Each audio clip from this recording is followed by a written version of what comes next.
Hey, everybody. Welcome to Chasing Faith. Hi, Jason. Hello.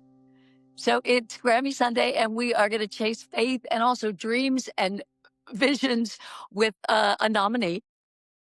Yes, but today's a special episode too. We hit a milestone. You know what that is? I probably should know. No, it's our 12th episode. You know why that's significant? Because 80% of podcasts don't make it past 12 episodes. Wait. So you're saying this is our last one? No, I have faith in this podcast. 12 episodes? I mean, that sounds pretty wimpy to quit. I know, right? I guess people get, I don't know, they get bored, disillusioned, or a combination of all of it. Or they don't really know how. I think a lot of people just don't really know. No, not to say we know what we're doing, but we do have some background in this sort of media. Yeah, just you and I have a background in talking. Right. So we'll do Lucky 13, maybe next week. Hey, before we talk about the Grammys, I know you had an update on the Peace Pup who was injured. I know. I just saw this. Apparently, Aloka, the peace dog walking with the monks from Texas to the White House, was injured, and he had to have surgery on his leg. But he's doing well, and he's back with the monks. They are outside or in the Richmond, Virginia area now, and they are expected. They're still on schedule to be at the White House on February 11th. So we'll continue to follow their progress. I'm really surprised, or maybe I shouldn't be, but surprised about all the media attention this walk is really getting. Yeah. It feels like it's everywhere, and all the TV stations along the way are covering it. I think it's a big deal. I looked up the name, and it means divine light, the dog's name. Oh. And I did read that when the monks went to visit the pup at the vet, of course, the dog went insane. Like, here you are. It was a stray dog that they found years ago that has just been walking with them. Oh, that's cute. Mm. Well, I'm glad he's doing better and back with them. Yeah. Okay, back to the Grammys. So I don't know if people know this, but there are 96 categories. So it's not just what you see on TV. This goes all day. The Grammys are a endless spectacle. People are in and out all day, and it's like, oh, there's gospel, and then there's Gaga, and I mean, like who forgets Gaga in the meat dress? The clothes are unlike like at the Golden Globes and the Oscars. I mean, the gowns are couture. They cost hundreds of thousands of dollars. At the Grammys, you get kind of a different vibe.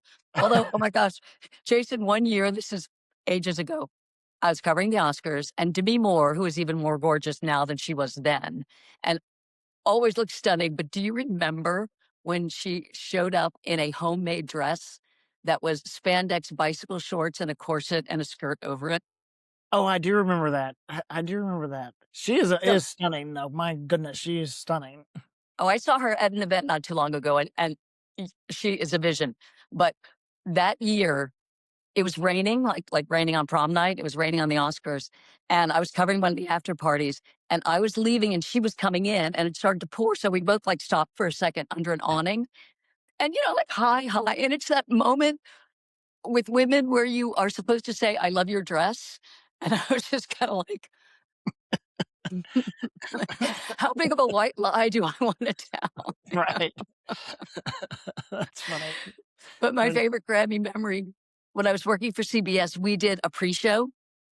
And one year I got to interview Billy Joel. We interviewed all sorts of nominees and artists. And my producer and I flew to Detroit to interview Billy. Great interview. And have you seen his documentary? No. Oh, everybody needs to watch that. You will feel like you were hanging out with Billy. Wow. So I do the interview, and afterwards he says, "Do you guys want to stay and see the show?" Of course, So he points to these two equipment boxes that are like an inch off the stage, and he's like, "You guys can sit there." I could have reached out and done a duet on the piano with him. Wow, that is cool. But watch the documentary, and you will get that same feeling. Wow, that is cool. The thing I loved about when I worked at CBS was Grammy Sunday was always so fun because it is a great show, and they have lots of great performances. And I always feel like there's somebody who I didn't know, some artist I didn't know that I learned Yeah. about it. So it is a great discovery thing, and I think that's what's interesting about the Grammys in general is it's not just a pat ourselves on the back Mhm. for all the great work that we do. It really is a broad spectrum of supporting the recording industry all over, like you say, whether it's country, rap, gospel, there's Americana, Yeah. I think it's amazing in how many categories they actually do have. And the foundation does a lot of great work too, and like through music education in schools too. So Mhm. it's more than just a Hollywood spectacle, but I love a Hollywood spectacle too. I mean, we've covered a bunch of those. The most nominated artist tonight is Kendrick Lamar, who is very close friends with Lecrae, who we're going to talk to in just a second. And in fact, Kendrick has a lyric that it's sort of like, "What would Jesus do?" It's "What would Lecrae do?" Lecrae is a cool guy. He was really interesting conversation with him. He's nominated. He's already won 4 Grammys in the Yeah. gospel categories, and he's up for 2 tonight. Should we play a little bit of what he's nominated for? Okay, so this is the song "Headphones" that he's nominated for Best Contemporary Christian Performance or Song. Here's a listen. Baby, I pray that you hear me. Your prodigal son that came home. Baby, yeah. Hey. And my brother got headphones in heaven. I hope he hear the song. Hey, yeah. Okay. And my mama got headphones in heaven. I hope she hear the song. Hey, Cap. You and Clay take care of each other up there, man. Pops, you and Precious, man. Y'all hear me, right?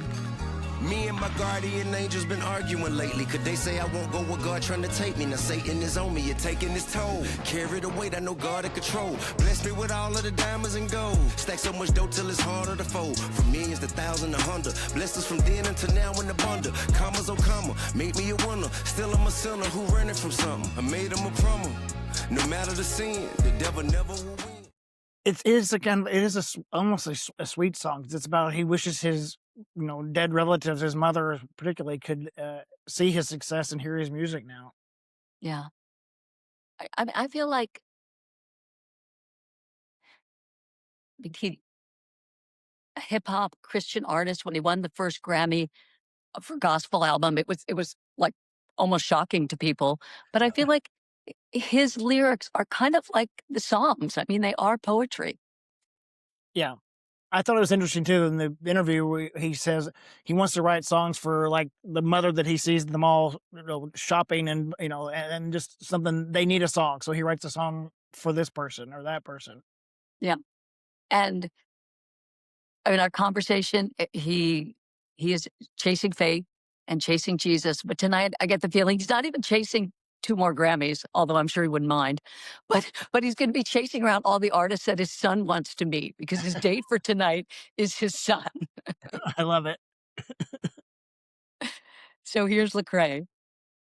Hey, Lecrae, when you just moved there a second ago, I could see a few more of those awards behind you. So, where are your Grammys? Are they all over the house? And do you have maybe room for 1 or 2 more?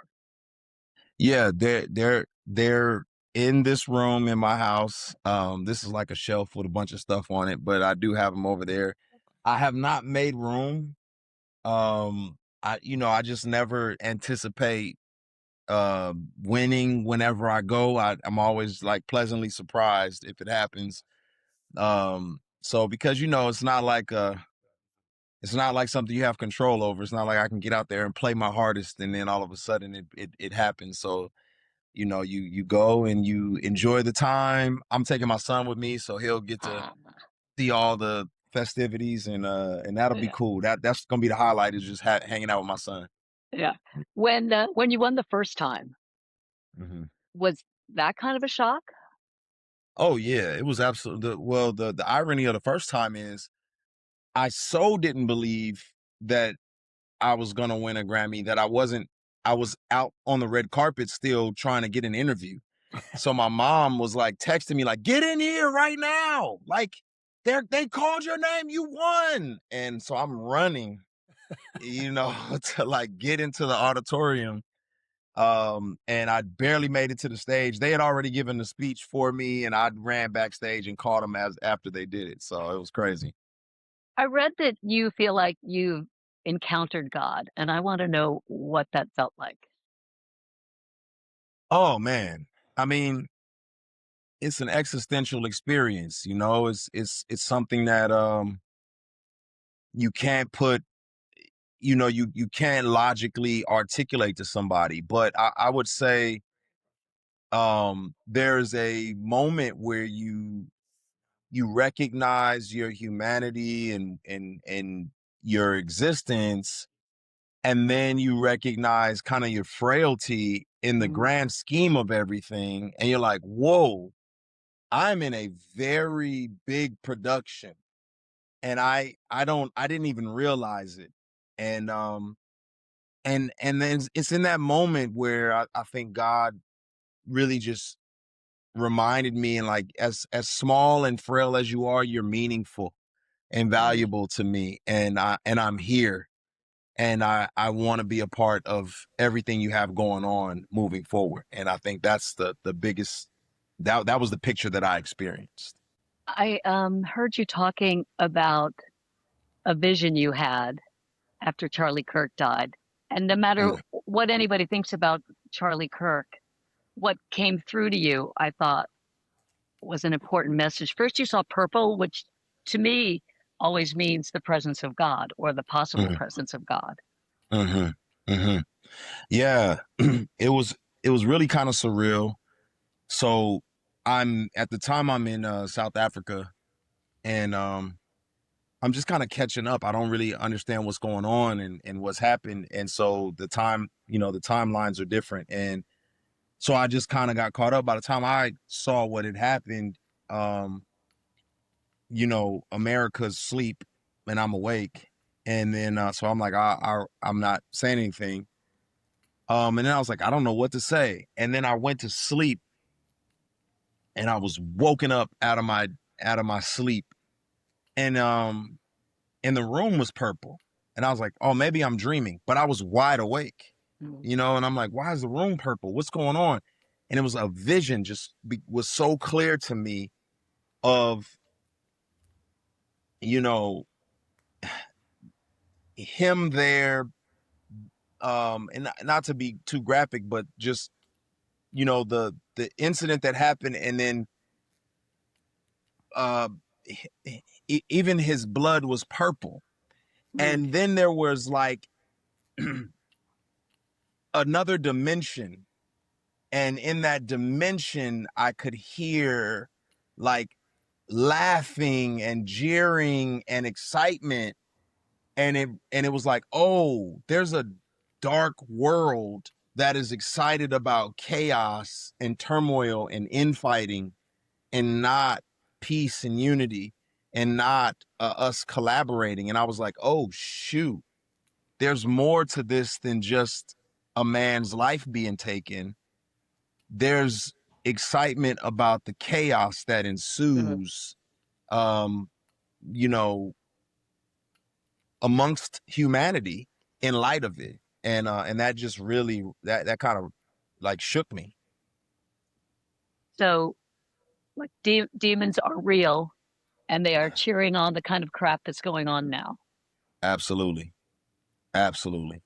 I think, you know, our infighting and division and chaos and hatred, um, it's, you know, the culture war that we exist in is not something that is like, it's not for them. It's not one side versus the other. It's chaos winning, Yeah. you know? And so that's what I was reminded of. It's like, oh, you don't care who wins this culture war as long as there's a fight and people lose lives and people hate each other.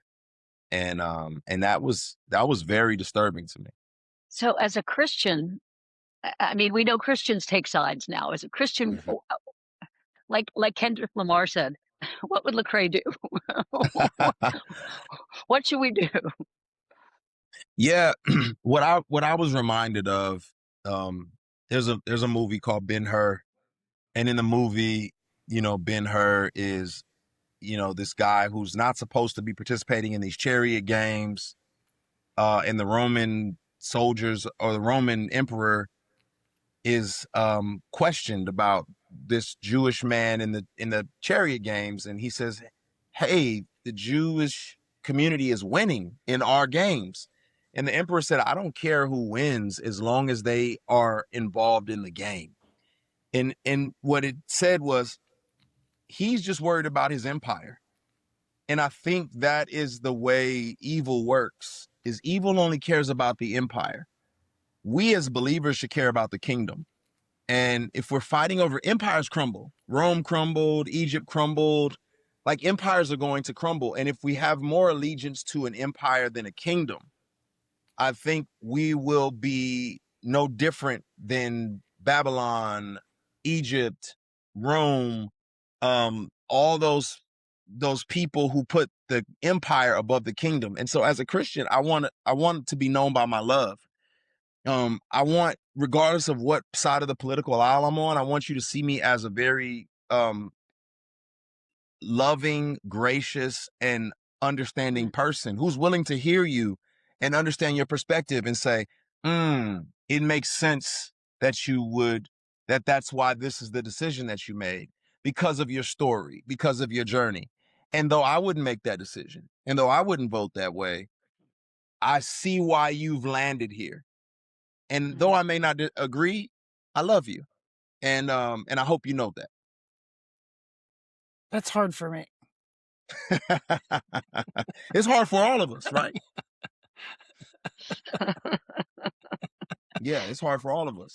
I mean, because I think we see the most worst and polarizing views of perspectives. And those are the ones that get broadcasted and, you know, are the loudest. And rarely do you get to see the people on the margins, the people who are processing, the people who say, well, I mean, this is what I've always known. This is how my parents raised me. This is what makes sense to me. I've never heard another perspective. And it's like, oh, that makes sense. Can I offer you my perspective? You know, would you be willing to hear that? Sure, I'd be willing to hear that. And what that typically does is it helps people say, oh, that's why you think that way. Didn't consider that. But often we don't do that. We just say, you know, those people over there are ignorant. Those people over there are, you know, foolish. And instead of trying to understand what the story is that led a person to that particular place. I'm going to misquote James Baldwin here, but he had this notion of, yes, you can believe your beliefs are valid until they impose on my right to exist. I mean, that's the challenge that I worry about. Yeah. And I actually don't disagree with that. I think that, but that's where we function in the gray area a lot better. That's where love leads, because we understand, like, and I'll say this, I have some good friends on both sides of the political aisles, and they can get together and they can have civil conversations and they can actually agree on a lot of things. You know, I think to agree with one thing doesn't mean you agree with all things. And I think they can find these mutual points of, like, you know, I mean, if you take immigration, for example, they can find these places where they're like, yes, I think some of the things I'm seeing are inhumane. And I'm like, okay, you both agree on this point right here. You both agree with this. Yes. Now after that, they may vary different. They have wide opinions outside of that, but I think it's working through those gray areas to get to a place where you can see mutually, like, hey, what you're doing is harmful to me. Oh, I didn't see that. All right. Well, it is. Okay. I still believe what I believe about the economy, but I'm trying to think of what that looks like for you, you know? Yeah. You didn't grow up in church. How did you find Jesus? Oh my goodness. How and where did you find him? Yeah, man, what an interesting story. So my mother was very heavily influenced by civil activist in the 60s. And, you know, for her, church was this place where people shut their brains off. They didn't think. They just kind of got along to get along, and they made up rules that were a hindrance on her as a young woman. She couldn't wear makeup. She couldn't go to the movies, participate in sports. And so she said, "I'm not raising my kid like that. That's ridiculous." So we didn't go to church. She made me read a lot of books. I was very well cultured because of her. And God to me was a crutch. You know, it's like, oh, that's what weak people need to, like, you know, that's what ignorant people need because they don't think, they don't read, you know. So that's kind of what my perspective was. And life started to get a little hard for me, you know, as a young adult. I just started to run into some issues, some problems, pregnancy scares, legal issues, and then some mental health battles. And I remember just struggling, like, man, what do I do? And I just refused to turn to religion. I just thought it was the weakest alternative for, you know, I was like, I'm not turning to religion. Um, and then I remember going to sleep and had a dream. I had a vision in a dream of, like, my body flying over this like golden building, this dome. And I was like, what the heck was that? It felt so, like, it was lucid. I could, like, remember it. And I went to the library because this is at the time when you couldn't just Google it, like Golden Dome. So I go to the library and I asked the librarian, hey, is there like a place in the world where there's a golden dome? And she's like, the Dome on the Rock. And so I'm like, what the heck is that? So then I go get some books and I see a picture and I'm like, that's the thing I saw in my dream. Wow. And I'm like, what the heck? And I saw that it was occupied by Muslims. So I said, Allah's real and I'm turning to Islam, you know? And so I said, I had too vivid and lucid of a dream. It was real. So I started studying Islam. I got the Quran, called my buddy Jamin, who I knew was Muslim, and we just started to walk through it. And I was struggling because I was like, man, this is a lot of discipline. You know, this is a lot of discipline. And I was struggling. But I wanted to be sincere about it. And as I was struggling, I remember one night going to sleep again and having the same dream.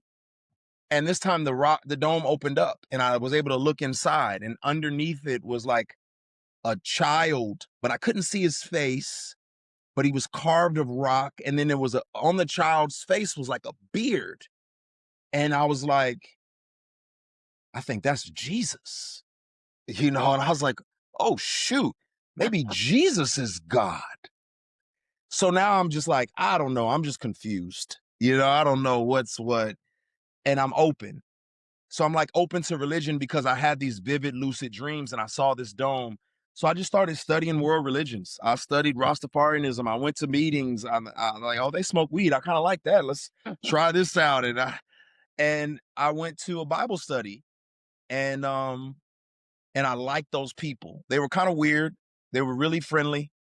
They kept using weird terms like, man, we just want to love on you. And I was like, what do you mean? And then they offered me food. And I was like, what did I do to deserve? Like, why are you so nice?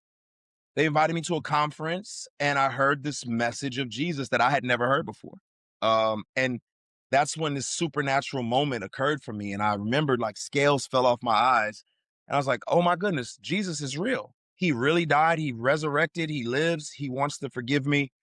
My life has never been the same since that moment. Wow. Wow. Yeah. What is it like? I mean, you perform all over, obviously, but you performed in prisons in San Quentin. What is that like? I love it. I love it. Number one, this is a bad joke, but you'll never get a more captive audience than people who are incarcerated. But what I found is that arrogance and a dependence on self, a lack of humility often deters us from even thinking about God. And so oftentimes when people are at their most humble state, they're open to hearing about God and their need for him. And when you go into prisons, you encounter people in their most humbled state. They have to reconcile with the things that they've done. They have to deal with the reality that this is their new life. They've broken people's hearts. They've lost family. I mean, they are the lowest of the low. And because of that, they're open to seeing if this thing is true, that God could even love a wretch like me. And then they find out that he does and he will. And they experience such joy behind these walls that is contagious, and you want to be around it all the time. So I love going there because it's a different type of joy. It's a joy to see a person you know is about this is spending 25 years in a 4x9 cell, and they are smiling and they are grateful, and they have no contact with family and friends, and it's like, but they're like, but God loves me. It's something special about that. So I really do enjoy going into prisons. Can we talk a little bit about Reconstruction? In it, you really challenge the church organization.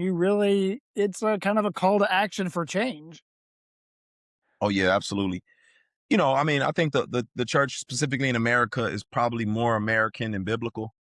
I mean, you see it's become like a Broadway production. It's a lot of things, and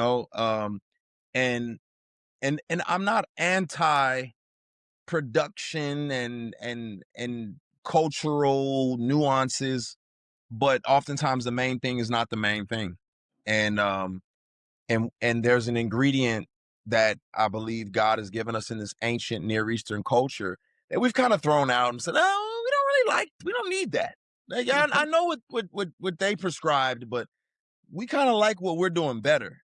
And it's made us look crazy to the outside world, and it's become like this place that people see as like, superficial and unhealthy. And so I'm grateful to just paint a picture and highlight the places that are doing well, but also take people to task on where we need to grow. Yeah. Yeah. Your dreams are so vivid. Do you kind of wake up in the morning and think, I'm going to write a song today? Or what's your process? You know what? I like I think a lot of us love to chase inspiration. We're hoping that it comes to us. But I try to put myself in circumstances and situations that will breed that. I think you have to discipline yourself to be inspired, and put yourself in circumstances and places that will cultivate that. So for me, I like being in with the most like marginal, regular, everyday people, because they make up the majority of our population. They're the ones who are looking for a message that's relatable.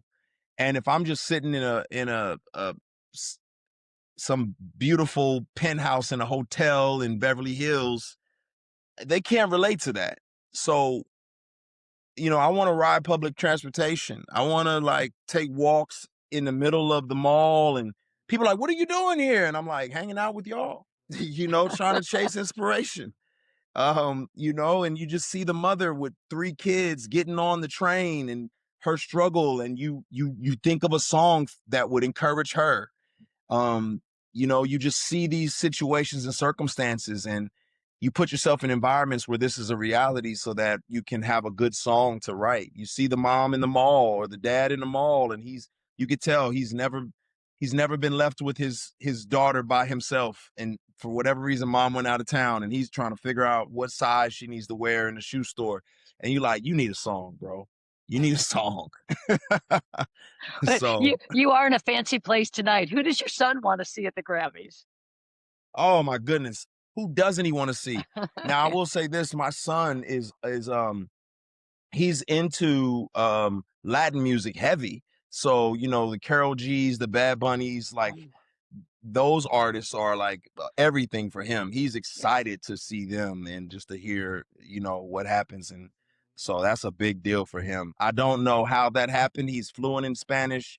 He listens to Latin music. He takes honors Spanish courses, and he talks in Spanish in the house. I don't know what he's saying, so I guess I got to step my game up. Well, good luck tonight. Thank you so much. I appreciate it. Didn't God tell you to slow down a little bit recently? But I mean, you got music, you got a label. Podcasts, tours. Yes, I had to stop the touring. Just want to be a present dad. Want to work on developing artists. Want to invest more into the things that are sitting in front of me. And being on the road for months at a time just doesn't give you that kind of margin. Yeah. So I had to just say, you know what? This season is over. And my knees are grateful. My knees, they appreciate me not having to bounce around on stage. So does my sleep schedule, my circadian rhythm, and my mental health. They're all very happy that I slowed down. Hey, tonight, just make sure that you get on stage and you get to make your speech. If and when. Yeah. If that happens, if God so wills it, my knees are in so much better shape from stopping touring that I think I'll be able to get up those steps. So, yeah. Thank you so much. Oh no, thank you. I appreciate you. Thanks for the intentional questions, and hopefully, something I said will help somebody somewhere. Well, thank you. Yeah. Nice to meet you. It was a pleasure. Appreciate you. So you saw the Grammys behind him. I'm hoping he has 2 more to add to it after tonight. Yes, good luck tonight. And you and I always like to talk about people who are doing good in the world. And I know we try and find people who are taking small steps and doing small things. But you mentioned the Grammy Foundation. I mean, they are really helping keep the arts alive in this country. Really are. And supporting music, they don't really care as long as you're making music. Yeah. I could have talked to him all day, but obviously he had things to do. He was busy. I'm sure getting ready for the Grammys was, kept him busy. But Yeah. another episode in the book, number 12. Maybe 13 coming. Stay tuned for number 13 next week. And thank you always for chasing faith with us. And my brother got headphones in heaven, I hope he hear the song. Hey, yeah, okay. And my mama got headphones in heaven, I hope she hear the song.